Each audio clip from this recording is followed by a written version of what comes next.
आज की आम मैंने से प्रकार अच्छु आम देखा ये व्यक्ति प्रथम लिखा 5 पदरे 38 वर्ष किंतु जीशु कौन कहते बहुकाल वे तो लेखा अनुसार 38 कि जीशु का लेखा अनुसार रोगी कहले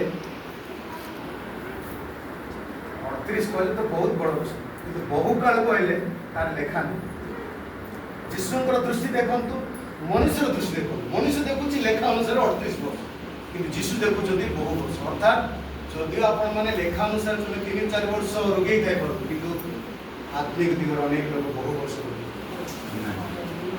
मानसिक भाव मन को मन नहीं लेखक लेखुचंदी 5-38 जीशु 38 कहया କଥା ना से तो स्वयं अंतर्जामी छरे कौन कहते से जीशु का परिणय देखी बहुकाल रोगी यदि जीशु हमको देखबे नहीं कि आर कूटनीति केबे जीवन नहीं कूटनीति रे ही तार पूरा जीवन पूरा रोगी है 5 वर्ष ला आसले मु कहि एक चर्च को 10 वर्ष ले पास्टर आछंती ए ढंग आसी कि जीशु ए बहुकाल रोगी बड़ दुखर विषय ए टाइटल ले कि बहुकाल अर्थ असंख्य आमे मनुष्य दृष्टि रे 5 वर्ष रोगी ही थाई पड़ो किंतु मानसिक रोग आत्मिक रोग जाक ईश्वर दृष्टि रे बहुत आम ये प्रकार रोगी परमेश्वर दृष्टि रे देखा जावा दरकार नहीं तो लोक मैंने लेखा कर ये 5 वर्ष आसी किंतु ईश्वर दृष्टि रे ये बहुकाली रोगी ना बाइबल पढ़ुची ना भले कथा होची ना मंडली जोग होची और सब बड़े कूटनीति रे चा पिया माने होटल बाड़ी बस किसी नहीं बाइबल पढ़वा एटलिस्ट ये बस के आसे बाइबल अध्ययन करवा से विषय के पचर्चा ये कौन कहला से कौन कहला से जीशु बहुकाल 38 कहला कहीं आमनकर शरीर ही पजी जाए कहते आमर मस्तक तलिपा पर्यंत घारे उज्ज बही जाए आम सबको बीमारी विश्वास है मैं बाहर इतना देखी हूँ हैंडसम किंतु ईश्वर दृष्टि रे संख्या नहीं असंख्य बहुकाल मुझे सेटा कहती 538 लेखाला सुधा से कौन बहुकाल जीशु यदि कहते बहुकाल ताले ईश्वर दृष्टि देखो ईश्वर दृष्टिकोण में जड़े मनुष्य बहुकाल अर्थात से समस्त दृष्टि कौन ठकन चली से देख शरीर को रोग देखते केते ठकनक केते गर्वी केते कौन अहंकार अच्छी से रोग सहित सामान कर बहुकाल कहते रोग सीना आप 5 वर्ष दुख पाँच किंतु अतीत जो प्रकार गर्व घमंड जहाँ कि अहंकार अच्छे सब मिसिक परमेश्वर देखते बहुकाल रोग नंबर 1 जहाँकि विश्वास को अबोध ज्ञान थिला देखो ये गोटे बड़ इंटरेस्टिंग जहाँ कि आप पढ़ी किंतु लेखा अच्छी 2 रे पढ़ते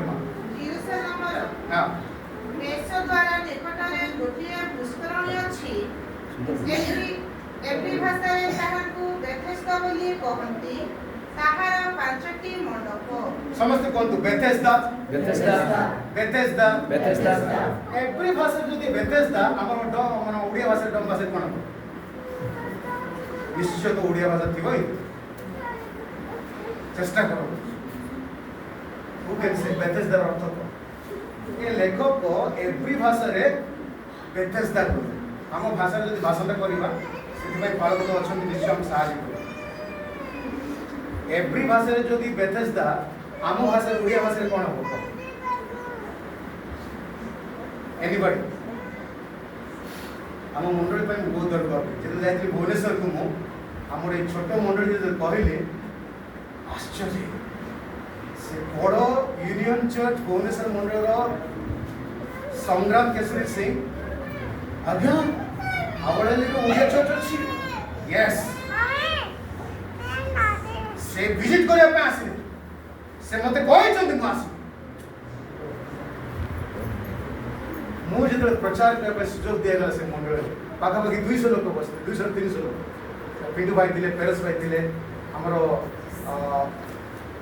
ତାବଡ଼ାର ପାଳକ ମାସେ ଥିଲେ, ଚଟଣୀର ପାଳକ ଥିଲେ, ଖୋର୍ଦ୍ଧାର ପାଳକ ଥିଲେ, ପିପିଲି ପାଷ୍ଟର ଥିଲେ, କଟକର ପାଷ୍ଟର ଥିଲେ, ସମସ୍ତ ପାଳକମାନଙ୍କ ମଧ୍ୟରେ ପରମେଶ୍ୱର ଆପଣମାନଙ୍କର ପାଳକଙ୍କୁ ସୁଯୋଗ ଦିଆଯାଇଥିଲା। ପାଖାପାଖି 200 ଲୋକ ପାଳକମାନେ ଆସିଥିଲେ। ଆମର ପେରସ ସୁନୀଳ ଆମର ସମସ୍ତେ ଥିଲେ ପ୍ରମୋଦୟ। ଆଉ ସେଇଠି ମୁଁ ଆମ ମଣ୍ଡଳୀ ବିଷୟରେ ମୁଁ କେଶରୀ ସଂଗ୍ରାମ ସିଂଙ୍କୁ କହିଲି, ଯିଏକି ସିନିୟର ପାଷ୍ଟ ଭୁବନେଶ୍ୱର ମଣ୍ଡଳୀ, ଆସନ୍ତୁ ଆଜ୍ଞା ଆମ ମଣ୍ଡଳୀ ଦେଖନ୍ତୁ। କାହିଁକି ସେ ପଚାରିଲି, ମୁଁ ଯେଉଁ ଶିକ୍ଷା ଦେଲି କେତେ ଭାଗ୍ୟବାନ ଥିବେ ଏଇ ବିଶ୍ୱାସୀମାନେ ଦେଖିବାକୁ। ଆପଣମାନେ ଦେବି କରିପାରୁନାହାନ୍ତି।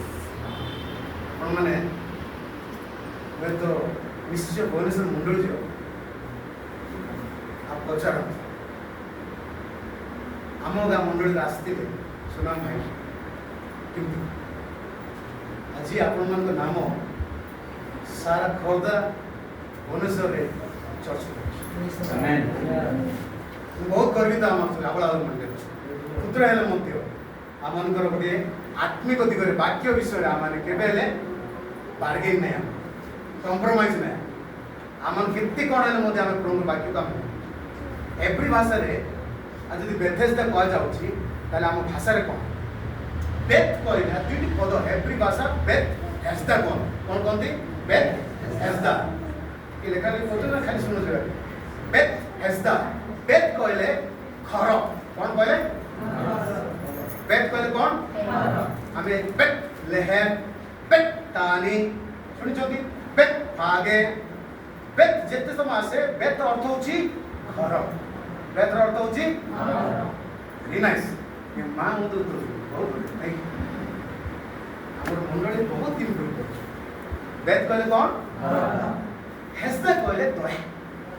ହେସ୍ଦା କହିଲେ ତାର ଅର୍ଥ ଏ ବ୍ୟକ୍ତି 38 ବର୍ଷ କୋଉ ଘରେ ଥିଲା?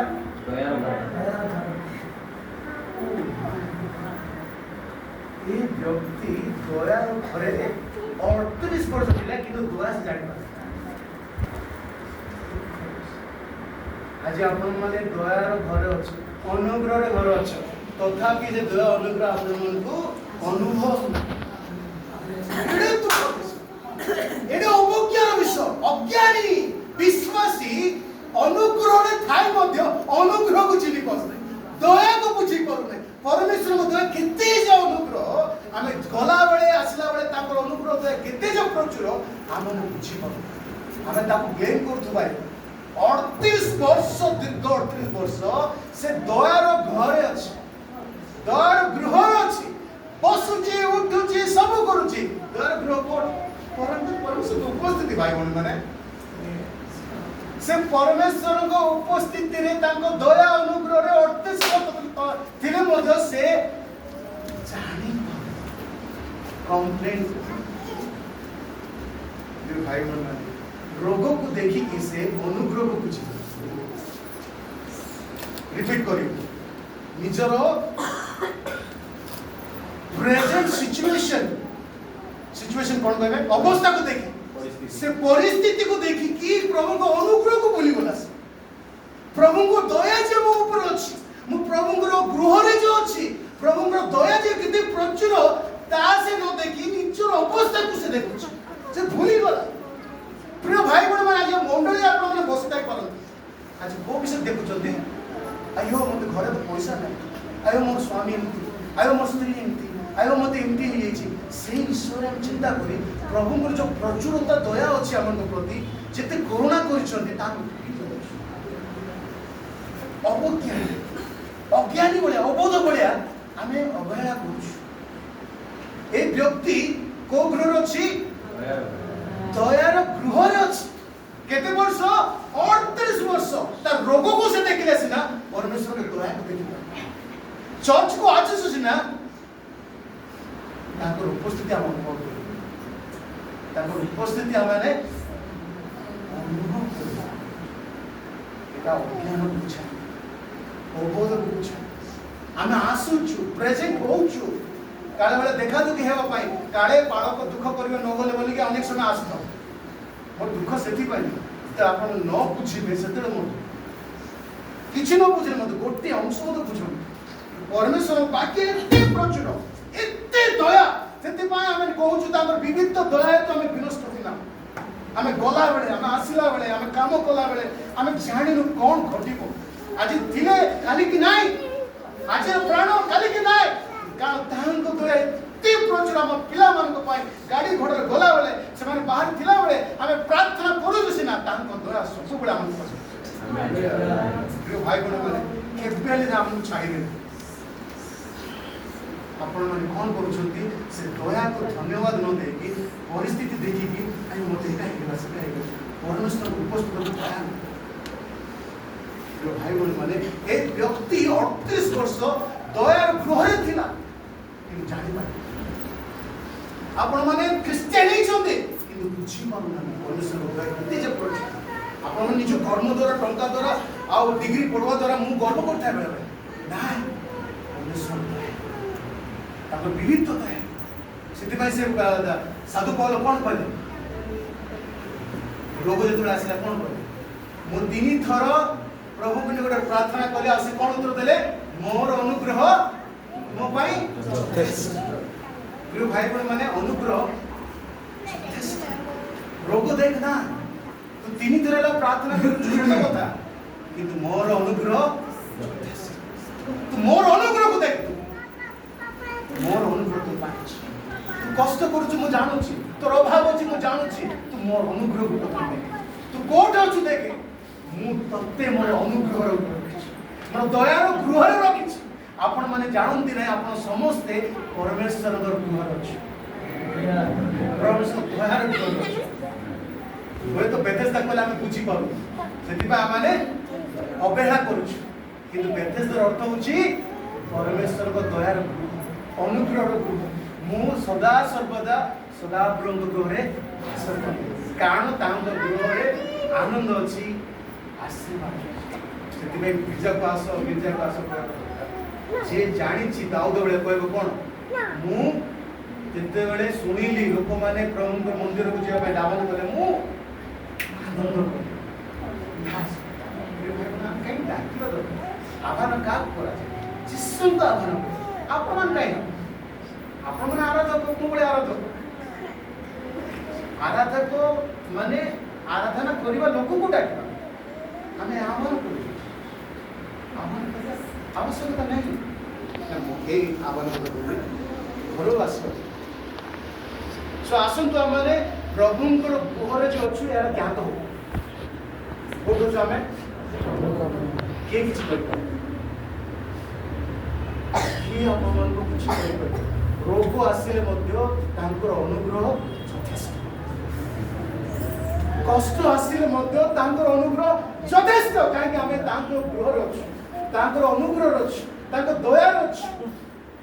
ଆମ ଆଗରେ ପଛରେ ତାଙ୍କ ଦୟା ସବୁ ଅଛି। ସେ ରୋଗୀ 38 ବର୍ଷ ବେଥେସ୍ଦାରେ ଥିଲା। ବେଥେସ୍ଦା କହିଲେ ଆପଣମାନେ ଅନୁଗ୍ରହ ଦୟାର ଗୃହରେ ସେ ଥିଲା, କିନ୍ତୁ ସେ ବୁଝିପାରିଲେ। ଦ୍ୱିତୀୟ ପଦ ଆପଣମାନଙ୍କୁ ବହୁତ ଇଣ୍ଟରେଷ୍ଟିଂ। ପ୍ରଥମେ କ'ଣ ଜାଣିନଥିଲା, ସେ କୋଉଠି ଥିଲା ସେ ଜାଣିପାରିଲେ। ବିଶ୍ୱାସୀ ମାନେ ଆପଣ ଜାଣନ୍ତି କୋଉଠି ଅଛନ୍ତି? ଆମେନ୍। ଆଇ ଥିଙ୍କ ସମସ୍ତେ ପୁରା ଗ୍ରାଜୁଏଟ୍ ହେଇକି। ଦ୍ୱିତୀୟରେ ଆଉ 6 ପଦ କେବଳ ପଢ଼ିକି ବାଇବଲ ବନ୍ଦ କରୁଛି। ଓକେ, 6 ପଦ ପଢ଼ିକି ଦେଖି ଯୀଶୁ ତାକୁ ପଢ଼ିବା ଦେଖି ବହୁ କାଳର ରୋଗୀ ବୋଲି ଜାଣି ତାକୁ ପଚାରିଲେ, ହଁ ତୁମେ କ'ଣ ସୁସ୍ଥ ହେବାକୁ ଇଚ୍ଛା କରୁଛ? ସମସ୍ତେ ବାଇବଲ ବନ୍ଦ କର, ସମସ୍ତେ ବାଇବଲ। ଯୀଶୁ କ'ଣ ପଚାରିଲେ?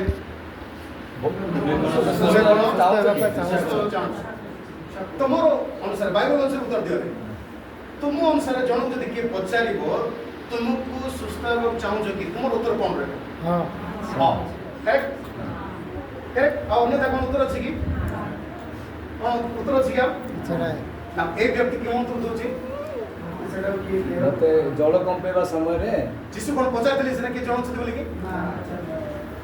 କ'ଣ ଉତ୍ତର ପଢ଼ନ୍ତି ଏବେ? 7 ପଢ଼। ए व्यक्ति तुम बड़े स्मार्ट नांती ए व्यक्ति ठीक झियो ए जो व्यक्ति 38 वर्ष व्यक्ति आम आवळाळीरो मंडळीरो विश्वास बड़े स्मार्ट नांती काहे कि आम आवळाळीरो मंडळ समस्ते हां बोली कहले करेक्ट आउ से किए अच्छी मोर ये अच्छी से अच्छी मोर मम्मी आसमो मोर भाई आसमो मोर स्वामी आसमो मोर पत्नी आसमो कहले ନାଇଁ ପାଷ୍ଟର ସେ ସେମିତି କହିନାହାନ୍ତି ହଁ। ଜଳ କମ୍ପେଇବା ସମୟରେ ହଁ।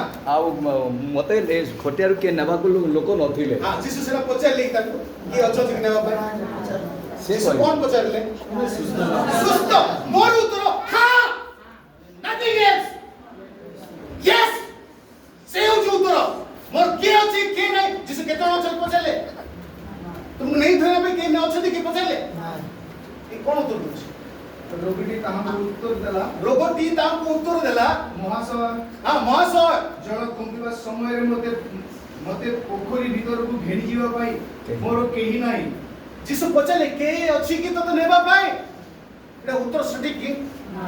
आज विश्वास माने मध्य सठिक उत्तर मध्य देवार शक्ति प्रश्न उपयुक्त यथार्थ किंतु उत्तर आज हम पाए यदि विश्वासी माने उत्तर देवा यदि जानती नहीं आशीर्वाद केमिति आसीबो पचरा गला तुमको सुस्थता दरकार हां जिसु मते सुस्थता दरकार जेमिति बाक्य में अंध पचरा गला तुमे कोन चाहू छ हां प्रभु मते देखिबा पर चक्षु दियो से होची उत्तर तो नाक कोन एईटा मन नाक काई के पड़ देखिबु सीधा काई देखिबु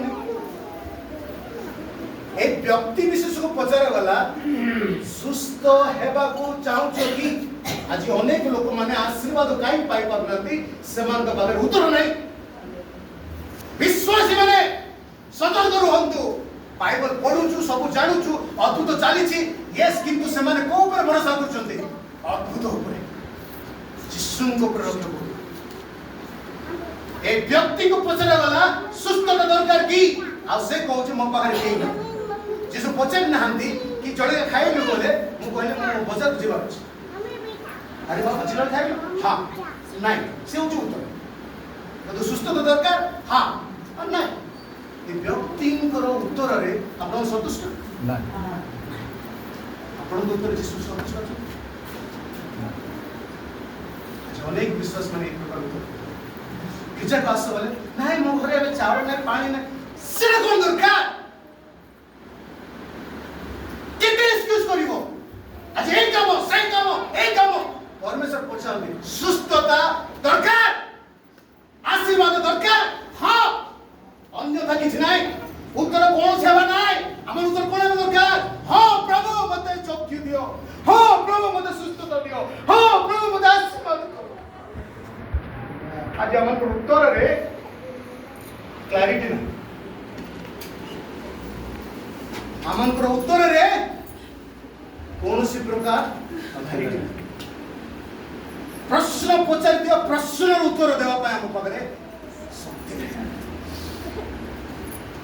ये भाई बहन माने आमे केते कोन चाला केले परमेश्वर मंदिर को आसी की आमे बुझी पारु कोन कोछ आमे जानि पारु कि पर उत्तर देबा आज उत्तर न देबा जो अनेक लोक माने से प्रश्न जो प्रश्न पचारा गला वो तो मते जदि पचारिबे मु चाहि के कोइ दनि हां प्रभु मते सुस्त कर कि अछि कि नय के मते नै कि जीवे से पदे से छाडी दे आज पचारा गला प्रश्न से तत्ते सुस्थता दरकार कि हां प्रभु मते निरोग दा गरीब को दा मते सेंती की होछि प्राय आमे ए लोक नाही से लोक नाही मो लोक बार को नाही ए माने दिले मते नै कि जाय ताते जिसु कोन पछाली तते के जण अछन नै कि जीवा ए भाई बोल ए होछि मनुष्य उपर निर्भर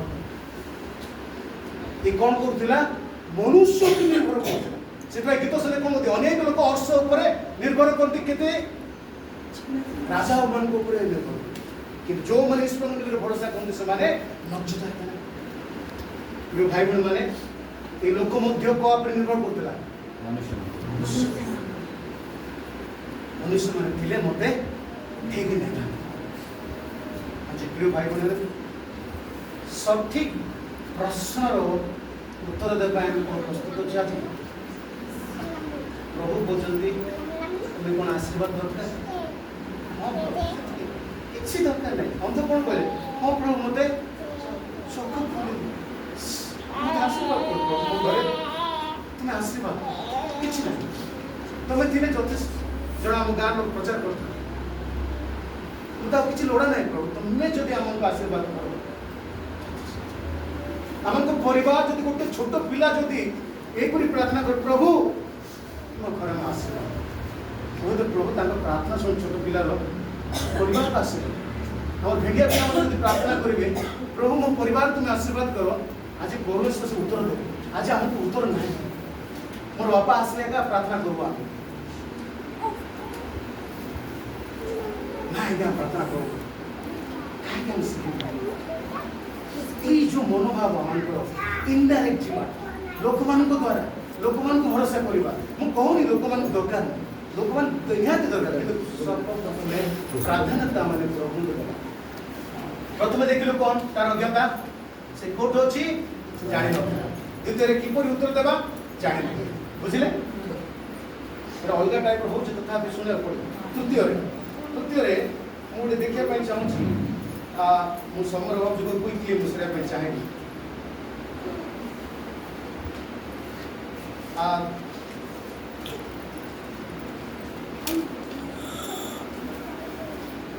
ତାର 12 ପଦ କିଏ ପଢ଼ିପାରିବେ? 11 12